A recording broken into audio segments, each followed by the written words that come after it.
नौरंगपुर गांव में मोहन अपने परिवार के साथ रहता है। मोहन सब्जी बेचकर अपने घर का गुजारा करता है। उसकी पत्नी रत्ना भी उसका हाथ बटाती है और घर के बाहर छोटी सी खाली जगह में टमाटर की खेती करती है। मोनी और करण भी इस काम में अपनी माँ रत्ना की मदद करते हैं। लीजिए पिताजी, हम टमाटर तोड़ लाए हैं। आज इतने ही टमाटर निकले हैं क्या? हाँ पिताजी, बाकी टमाटर बहुत कच्चे थे, इसलिए हमने वो नहीं तोड़े। ये अच्छा किया। इस बार हमारा काम सही चल रहा है, इसलिए हमें मोनी की शादी कर देनी चाहिए। हाँ, मैं भी यही सोच रहा था। मैंने बड़े भैया से बात की है, हम जल्दी ही मोनी की शादी कर देंगे। हाँ, ये सही है। मोहन ने भी सब्जी के ठेले को सजाया और सब्जी बेचने चला गया। शाम को मोहन बहुत खुशी खुशी घर आया। तभी रत्ना ने पूछा, क्या हुआ, आज बहुत खुश नजर आ रहे हैं? अरे हाँ, बहुत खुशी की बात है। बताइए ना, क्या हुआ? 10 रुपए किलो बिकने वाला टमाटर आज 100 रुपए किलो बिका है। क्या, सच में? हाँ, आज मैंने सारे टमाटर 10 गुना दामों में बेचे हैं। अब हम जल्दी ही अमीर हो जाएंगे। ये बहुत खुशी की बात है। हाँ, अब हमारा सारा काम सही चलेगा और हम मोनी की शादी भी अच्छे से कर देंगे। वो और उसका सारा परिवार खुश था, लेकिन ये खुशी 2-3 दिन की ही थी। एक शाम गांव का जमींदार धनराज आया। अरे मोहन, मोहन, अरे कहाँ हो? बाहर आओ तनिक। जी आया। सरपंच साहब, सुना है आजकल बहुत अमीर हो गए हो। क्या सरपंच साहब, आप भी कैसी बातें कर रहे हैं? टमाटर से कोई कैसे अमीर हो सकता है? क्यों भाई, तुम्हारे पास इतने सारे टमाटर हैं, फिर भी तुम खुद को अमीर नहीं मान रहे हो? ये महंगाई तो कुछ ही दिन की है और ये टमाटर के पेड़ भी ज्यादा नहीं है। अच्छा ठीक है, हमारी बात मानो और आधे टमाटर हमें दे दो। आप इतने बड़े आदमी हैं, फिर गरीब के पेट पर लात क्यों मार रहे हैं? ज्यादा मत बोलो, वरना हमसे बुरा कोई नहीं होगा। आप हमें मामूली से टमाटर के लिए धमकी दे रहे हैं? ये कोई मामूली टमाटर नहीं है, इसका खामियाजा तुम्हें भुगतना पड़ेगा। इतना कहकर सरपंच धनराज वहाँ से चला गया। 2-3 दिन ऐसे ही बीत गए। जाओ बच्चों, खेत से टमाटर तोड़ लाओ, मैं भी सब्जी का ठेला तैयार करता हूँ। लेकिन जब उन्होंने जाकर देखा तो दोनों के होश उड़ गए, क्योंकि खेत में टमाटर ही नहीं थे और सभी पेड़ गायब थे। दोनों घर आए और अपने पापा से कहा, पापा, पापा, जल्दी आइए। क्या हुआ? तुम दोनों इतने घबरा क्यों रहे हो? पापा, खेत में एक भी टमाटर नहीं है। क्या? ये कैसे हो सकता है? वहाँ जाकर देखा तो पूरा खेत उजड़ा हुआ था। ये सब उस सरपंच का किया हुआ है। उसी ने चिढ़कर हमारे छोटे से खेत को उजाड़ दिया। हम इससे अपने परिवार का पेट पाल रहे थे, लेकिन उसको यह बिल्कुल भी बर्दाश्त नहीं हुआ।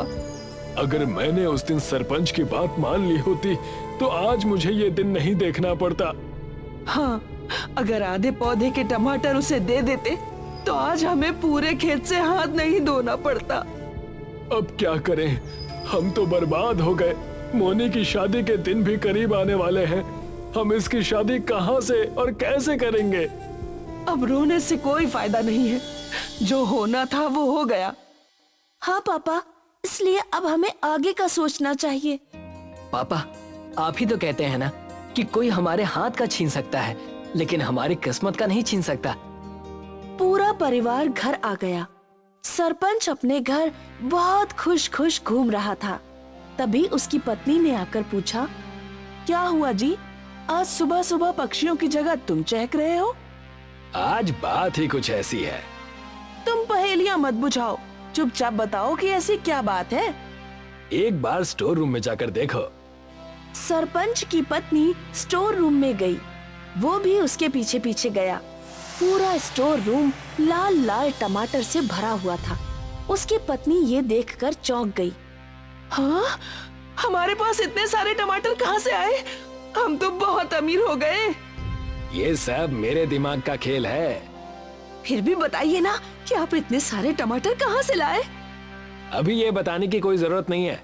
तुम्हें जितने टमाटर चाहिए तुम इनमें से रख लो, मैं बाकी टमाटर को मंडी में बिकवा देता हूँ। ठीक है, 4 पैसे घर में आ जाएंगे। जबकि मोहन का परिवार दुखी था, उसकी पत्नी उसे समझा रही थी। जो हो गया उसे भूल जाइए ना, काहे इतनी चिंता करते हैं? नहीं भूल पा रहा हूँ, मैं अपनी बेटी के विवाह को नहीं भूल पा रहा हूँ। पापा, हम बाजार से टमाटर के पौधे खरीदकर दोबारा खेती कर सकते हैं। तब तक आप सब्जी बेचते रहिएगा, हम दोबारा से टमाटर उगा लेंगे। हाँ, यह तरीका सही है, हमें फिर से खेती करनी होगी।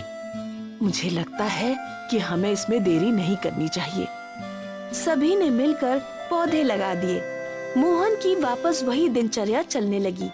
वो सब्जी बेचने लगा और टमाटर के लगने का इंतजार करने लगा। अब पौधों पर टमाटर लग आए हैं। हाँ, लेकिन अब कुछ दिन तक सब्जी बेचना बंद करना पड़ेगा, क्योंकि मोनी की शादी है तो सारा काम देखना है। हाँ, मैं एक दिन में सारे टमाटर बेच आऊंगा, फिर धूमधाम से शादी करेंगे और कुछ टमाटर घर के लिए भी बचा लेंगे। लेकिन किस्मत में क्या लिखा है कौन जानता था। रात को बहुत तेज आंधी और तूफान आया, जिसमें टमाटर की खेती को काफी नुकसान पहुंच गया, जिसने सारी फसल को खराब कर दिया और पके हुए टमाटर भी खराब हो गए। जब सुबह को रत्ना ने उठकर देखा और मोहन को आवाज लगाई, अजी सुनते हैं, जल्दी आइए। अब क्या हुआ? सुबह सुबह क्यों चिल्ला रहे हो? देखिए, हमारी सारी फसल खराब हो गई, हम बर्बाद हो गए। हे ईश्वर, ये अनर्थ क्यों कर दिया? बार बार गरीबों को क्यों परेशान कर रहे हो? अब क्या होगा? क्या करेंगे हम? पापा, अब हम क्या करेंगे? जो भगवान की इच्छा होगी वही होगा। सभी लोग बहुत उदास हो गए और अपने घर में गए। तुम उदास मत हो, सब ठीक हो जाएगा। कुछ ठीक नहीं होगा। 2 दिन में मोनी का विवाह है। कुछ टमाटर से उम्मीद थी, लेकिन अब हमारे पास पैसे कम पड़ जाएंगे। हाँ, मुझे यही चिंता है कि अब क्या होगा। तभी दरवाजे पर सरपंच की पत्नी मेनका आई और उसने कहा, मोनी मेरी भी बेटी है, इसलिए अब चिंता करने की जरूरत नहीं है, क्योंकि मैं आ गई हूँ। हम गरीबों के घर, आपसे अमीर कोई भी नहीं है, आप बहुत अमीर हैं। मैं आपके सामने बहुत छोटी हूँ, क्योंकि मेरे पति ने आपके साथ जो भी किया, उसने मुझे बहुत छोटा कर दिया। सरपंच जी ने क्या किया? उन्होंने तुम्हारे खेत में टमाटर की चोरी की। हमारा शक सही था। हाँ, मैं ये नहीं जानती थी, मुझे आज ही पता चला। वैसे लालच का अंत बुरा ही होता है, इसलिए मुझे खुद आना पड़ गया। क्या हुआ? सब ठीक है ना? जितने भी टमाटर चोरी किए थे सब गल गए। मैं तुम्हारे नुकसान की भरपाई करने आई हूँ, लेकिन इसमें आपका कोई दोष नहीं है, तो ये दंड हम आपके ऊपर नहीं डाल सकते हैं। ये कुछ पैसे रख लीजिए, मोनी मेरी भी बेटी है और इसकी शादी धूमधाम से कीजिए। मोहन और रत्ना के मना करने के बाद भी मेनका ने नुकसान के पैसे दे दिए और माफी मांगकर घर चली गई। एक ये है कि इतनी अच्छी है और एक इनका पति है कि दुष्ट है। ईश्वर ने हमारी मदद करा दी, अब हम मोनी का विवाह अच्छे से कर सकते हैं। सभी लोग बहुत खुश हुए। आज और सब्जी बेच आता हूँ, फिर तो कल नहीं जाऊंगा। हाँ, कल शादी है, कल कैसे जाओगे? मोनी दरवाजे तक गई और चिल्लाई, माँ, पापा, जल्दी आइए, ये कैसा चमत्कार हो रहा है। दोनों ने बाहर जाकर देखा तो हैरान हो गए, क्योंकि उनके छोटे से खेत में टमाटर की बारिश हो रही थी। वहाँ बहुत बड़ा टमाटर का ढेर लग गया। ये देखकर सभी बहुत खुश हुए। किसी ने सही कहा है कि ईश्वर जब देता है तो छप्पर फाड़ कर देता है। हाँ, ईश्वर ने हमारी ईमानदारी और जरूरत को ध्यान में रखते हुए टमाटर की बारिश करा दी। तभी उन्होंने पीछे मुड़कर देखा तो घर में भी टमाटर की बारिश हो रही थी। मोहन ने टमाटर के ढेर बाजार में बेच दिए। मोहन हजारों रुपए टमाटर बेचकर कमा चुका था। सरपंच को जब ये पता चला तो उसने खुद को दोष दिया और कभी भी चोरी ना करने का प्रण लिया। अगले दिन मोनी का विवाह धूमधाम से हो गया। मोहन अब बहुत अमीर बन चुका था। अब सभी लोग खुशी खुशी रहने लगे। जीवन एक गरीब दूध वाला था। वो गांव में घूम घूम कर दूध बेचा करता था। दूध ले लो, दूध, गाय का दूध, ताजा ताजा दूध। भैया 1 लीटर दूध दे दो। गांव के कई लोग जीवन से दूध खरीदते थे और दूध बेचकर कमाए हुए पैसों से जीवन के परिवार का गुजारा हो रहा था। पर जीवन की पत्नी राधा हमेशा उसे नई गाय खरीदने की सलाह दिया करती थी। हमारी गाय बूढ़ी हो चुकी है, अब ये ज्यादा दूध भी नहीं देती। आपको इसे बेचकर नई गाय खरीद लेनी चाहिए, जिससे आपकी आमदनी अच्छी हो। तुम्हें कितनी बार कहा है कि इस गाय को बेचने की बात मत किया करो। ये गाय मुझे मेरी माँ ने दी थी और कहा था कि इसका अच्छे से ख्याल रखना। ये बस गाय नहीं है, मेरा परिवार है राधा। ठीक है, कम से कम आप इतने पैसे तो इकट्ठा करने की कोशिश कर सकते हैं, जिससे हम नई गाय खरीद सके। हाँ, मैं कोशिश करता हूँ। जीवन को अपनी गाय से बहुत प्यार था। वो अपनी गाय का बहुत ख्याल रखता था। उसे अपने हाथों से खाना खिलाता और उसके साथ बातें भी किया करता था। अरे गौ माता, आपके साथ एक और गाय आएगी। आप उसे भी अपनी सहेली बना लेना। पक्का नहीं बता सकता कि कब आएगी, पर मैं पैसे बटोर रहा हूँ। उम्मीद है कि जल्द ही आ जाएगी। आप ऐसे ही अपनी कृपा मुझ पर बनाए रखना। अब से जीवन अगल बगल के गांव में भी दूध बेचने जाया करता था और सारा दूध बेचकर ही आया करता था। जो भी पैसे ज्यादा मिलते उन्हें एक गुल्लक में जमा किया करता था। जल्दी हमारी नई गाय आने वाली है। हाँ, आ जाएगी।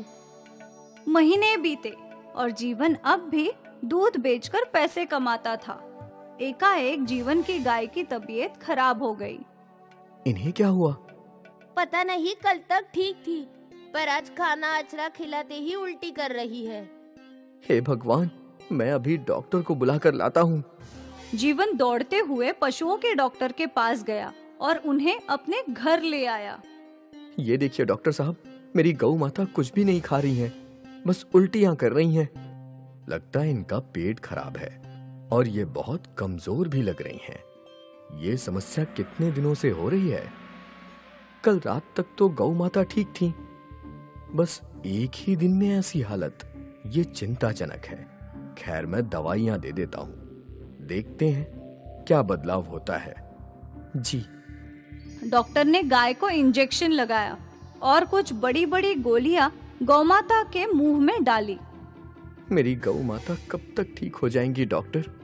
कुछ कह नहीं सकते। गाय की उम्र हो गई है, अगर दवाइयों ने सही असर किया तो जल्द ही ठीक हो जाएंगी। मैं कल सुबह वापस आऊंगा जांच करने। ठीक है डॉक्टर साहब। डॉक्टर चला गया और जीवन रात भर अपनी गौमाता के पास ही बैठा था। अचानक रात को उसकी गौमाता रोने लगी। क्या हुआ गौ माता, क्या हुआ? जीवन की गौमाता के आंसू रुक ही नहीं रहे थे। जीवन को कुछ समझ नहीं आ रहा था। उसने अपनी गाय को गले लगा लिया और रोते रोते पता नहीं कब गौ माता ने दम तोड़ दिया। जब गौ माता ने सांसें लेना बंद कर दिया तो जीवन हक्का-बक्का रह गया। नहीं। वो जोर जोर से रोने लगा। राधा दौड़ते हुए आई। मेरी गौ माता चली गई। राधा, मेरी गौ माता चली गई। राधा को इस बात का अंदाजा था। गाय की उम्र हो चुकी थी, पर जीवन के लिए उसकी गाय ही उसका सब कुछ था। गौमाता की मौत से जीवन को गहरा सदमा लग गया था।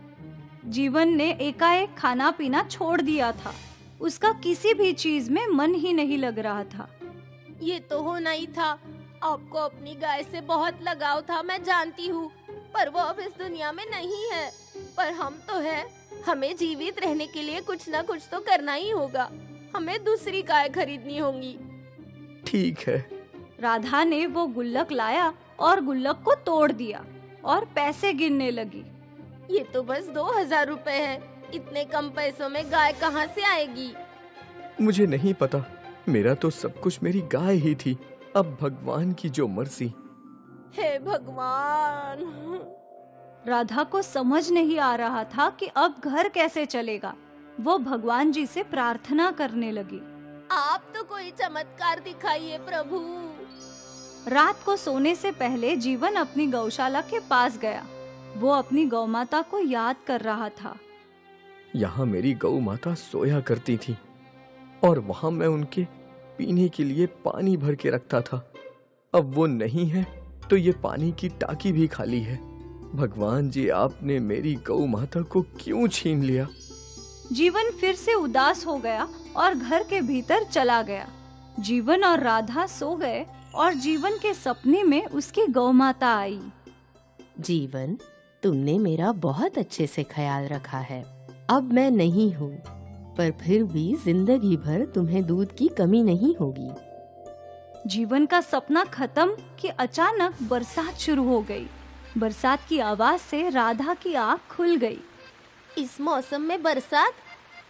राधा ने खिड़की से झांका तो बाहर बरसात हो रही थी, पर ये बरसात कुछ अलग थी। पानी का रंग सफेद था। ये ऐसी कैसी बरसात? राधा ने जीवन को उठाया। देखिए ना, सफेद रंग की बरसात हो रही है। क्या? जीवन ने भी खिड़की से झांका तो वो दंग रह गया। ये सफेद रंग की नहीं, बल्कि दूध की बारिश है। दूध की बारिश? गौ माता मेरे सपने में आई थी और उन्होंने कहा कि मुझे जिंदगी भर दूध की कमी नहीं पड़ेगी। हे भगवान। कुछ देर में बरसात रुक गई और फिर राधा और जीवन घर के बाहर आए तो उन्होंने देखा कि बाहर रखे सारे बर्तन और पानी की टांके दूध से भरी हुई थी। इतना सारा दूध? गौ माता ने हमारी जिंदगी संवार दी। धन्यवाद गौ माता। जीवन ये दूध इकट्ठा करके गांव में बेचने लगा। दूध ले लो, दूध, गाय का दूध, ताजे ताजे दूध। गांव वालों ने हमेशा की तरह जीवन से दूध खरीदा, पर जब किसी मरीज ने वो दूध पिया तो उसकी बीमारी ठीक हो गई। देखो बहू, मेरे घुटने का दर्द ठीक हो गया। मेरा फ्रैक्चर भी ठीक हो गया माँ। गांव वाले हैरान थे। जीवन का दूध गांव वालों के लिए अमृत बन गया था। अगली रात फिर से दूध की बारिश हुई। सारे बर्तन और टंकी दूध से भर गई और सुबह होते ही लोगों ने दूध के लिए लंबी कतार लगा ली। बेटा, सुना है तेरे दूध से बीमारी ठीक होती है। मुझे भी थोड़ा दूध दे दे। ये लीजिए अम्मा। दूर दूर से लोग जीवन का दूध खरीदने के लिए आने लगे। एक और जीवन की आमदनी बढ़ गई और दूसरी ओर इस अमृत दूध से लोगों का भला होने लगा। जीवन की गौमाता ने जीवन की जिंदगी संवार दी, दूध की बारिश करवा के।